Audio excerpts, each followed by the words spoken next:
Bismillahirrahmanirrahim. Assalamualaikum warahmatullahi wabarakatuh. Alhamdulillah, alhamdulillahirabbil alamin wa bihi nasta'in ala umurid dunya waddin. Wassalatu wassalamu ala asrafil anbiya'i wal mursalin wa ala alihi wa sahbihi ajmain amma ba'du.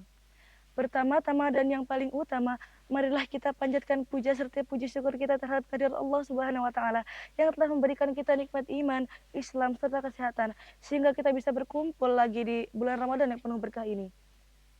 Kedua kalinya, salawat diiringi salam tak lupa kita curahkan kepada baginda besar kita Nabi Muhammad SAW yang telah membawa kita dari zaman kegelapan hingga zaman terang benderang. Alhamdulillah, kita masih bisa kembali di bulan Ramadan yang penuh berkah ini. Di bulan yang penuh keberkahan ini juga sering diiringi dengan begitu banyak ujian dan cobaan.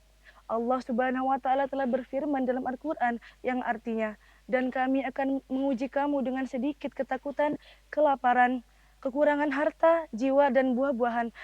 Maka berikanlah kabar gembira kepada orang-orang yang sabar." Al-Baqarah ayat 155. Cobaan yang pertama merupakan cobaan lapar dan dahaga. Ini merupakan salah satu contoh paling nyata ketika kita sedang berpuasa. Namun, perlu diingat bahwa lapar dan dahaga juga mengajarkan kita tentang rasa syukur dan sabar. Saat kita merasakannya, kita merasa lebih dekat dengan mereka yang serba keterbatasan. Inilah waktu yang baik bagi kita untuk berasa bersyukur atas nikmat-nikmat Allah yang kita miliki. Cobaan yang kedua merupakan cobaan hawa nafsu, yang juga mengajarkan kita tentang cara mengendalikan diri dan mengendalikan hawa nafsu dan keinginan duniawi.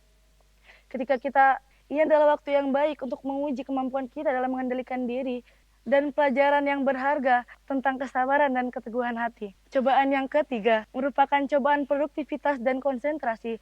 Saat di bulan Ramadan ini, banyak dari kita yang merasakan berkurangnya konsentrasi, baik dalam menghafal maupun belajar. Ini adalah waktu yang baik. Jangan jadikan cobaan ini menjadi alasan kita tidak beribadah dan tidak berbuat kebaikan. Cobaan yang keempat merupakan cobaan sosial. Ketika cobaan ini berlangsung, kita mungkin juga dihadapkan dengan tekanan sosial, terutama ketika di lingkungan tersebut tidak sepenuhnya melakukan praktik puasa. Ini bisa menjadi cobaan berat. Tapi ingatlah bahwa kita berpuasa bukan untuk menyenangkan manusia, tapi untuk mendapat ridho yang Maha Esa. Yang terakhir merupakan cobaan kesabaran dan iman. Selama berpuasa, kita mungkin saja dihadapkan dengan cobaan-cobaan yang membuat kita yang menggoyahkan iman.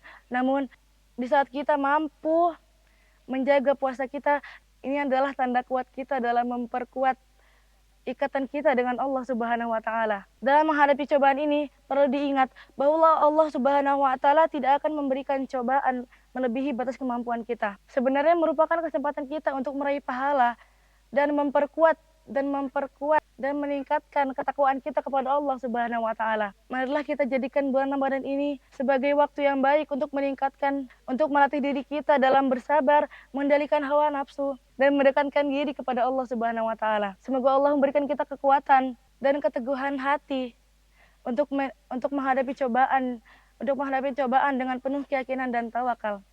Cukuplah sekian tausiah yang dapat saya sampaikan. Semoga dengan adanya tausiah ini saya dan kalian semua dapat merubah diri menjadi pribadi yang lebih baik lagi. Assalamualaikum warahmatullahi wabarakatuh.